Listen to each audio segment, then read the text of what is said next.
Hi, good morning. This is Dave Lister speaking, direct from New York, and behind me is the iconic Empire State Building. This was once the tallest building in the world, and you just often wonder when you look at it how it was ever built that tall in those days when machinery and things like that weren't around.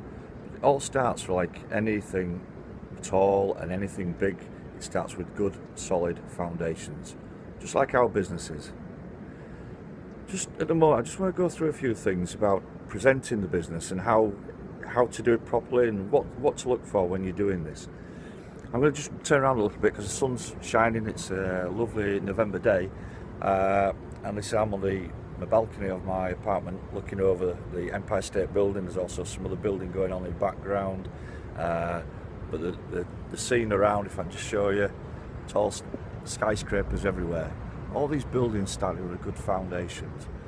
And when we're prospecting people, we're looking for, there's 4 key things to look at in a presentation or to make sure you do. And the first one is to break the ice with a prospect. They're going to be nervous, they're not sure what you're going to do, what you're going to say to them, and just make sure that you break the ice. This can take 3 to 4 minutes, it can take 30 minutes. And my advice would be not to move on until you've got them comfortable. Make sure their arms are unfolded, their eyes are uncrossed, their legs are uncrossed, and that they're actually paying attention to what you've got to say, and they're happy and comfortable with what you're doing. The second key is to find the hot button. What really motivates them? What is it that is going to make them want to join your business? Now, sometimes we talk about the business, and we tell the prospect all about our wants and what we want from the business. But not everybody wants the same. So it's important that, yes, you do tell your story, but you're listening, and mainly you're listening to what they're saying and how you can help them get what they want. And that's what they're looking for. Just imagine that they're sat there and written across their forehead is, what's in it for me? Not what's in it for you, what's in it for them, the prospect. So don't move on until you've got that situation sorted out. Find out the hot button. And I'm just making sure that I get this right, and I've got a few notes here because I don't want to miss anything out. It's so important to do this. You need to find their primary motivating factor. Okay, so it may be to make a gain, it may be to avoid a pain. Lots of people like to avoid pain, but they don't know how to go about that. So the primary motivating factor, what is it? Well, it could be they need extra money. Lots of people say extra income. They want financial freedom, have their own business, more spare time, personal development. Some people just like helping others, and they're quite happy to help others. It's not a financial thing, they're not money oriented. Meeting new people, might be looking forward to a retirement pension, or they haven't got a pension, so they're looking forward to retiring with an income that can support them in the style that they want. And also, a lot of people just want to leave a legacy for the children and the family, something that they haven't been able to achieve so far in their life. Now, if you can remember all these things when you're doing a presentation, let's face it, we all get a little bit nervous when we're doing these sort of things. Write them down, have them printed on the back of your business card. There's a tip for you. Just put them on the back of your business card, and just bring out your card and ask the question, what of those things there are important to you? Out of that list, which is the most important to you? You can ask the direct question. And because they're not probing and not asking too much too directly, they've got a piece of paper there, they can, on the back of the business card, they can actually read that, and they can decide for you and tell you which one of those things, which primary motivating factor is their why, their reason for joining your business. Because we can never assume. Don't forget, assume means it makes an ass out of you and me. So then you've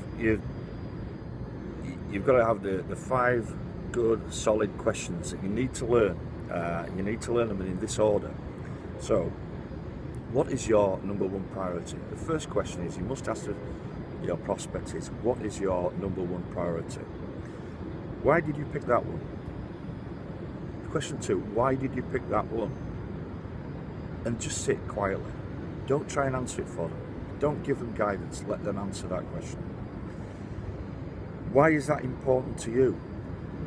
When they've given you the answer, why is that important to you? Now, at this time, it can get a little bit uncomfortable. And the thing that we do, we can jump in and say, whoa, hang on, I'll help you with that, and try and help them with that, what you're saying.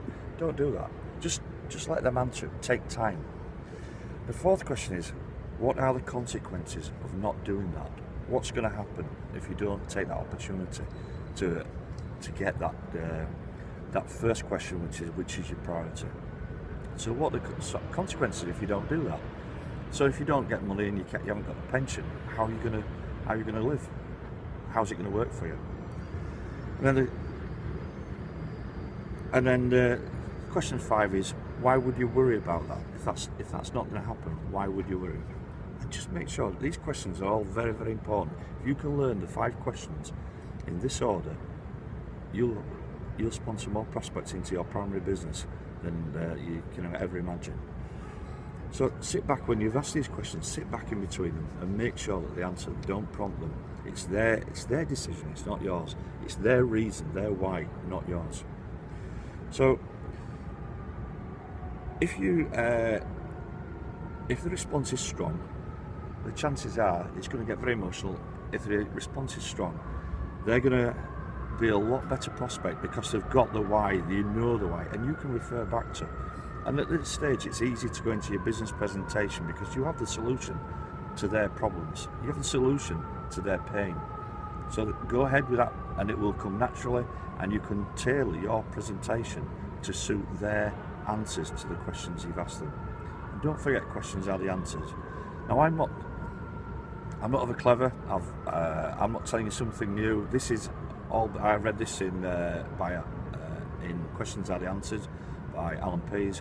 It's a fantastic book. It's an easy read. I'd really recommend that you get that book and have a look through it. It only takes a few hours to read. It's easy reading, but don't read it once. Read it several times. If they're a bit wishy-washy when they come with the answers, chances are in the business they're going to be a little bit wishy-washy as well in the business. So whatever business you're in, you might have to think about whether you want them to work with them and whether they're going to be good people to work with. Hope this has been of value. If you see, just always remember, all excuses are equal, and have more reasons than excuses. Thank you. See you later. Bye bye.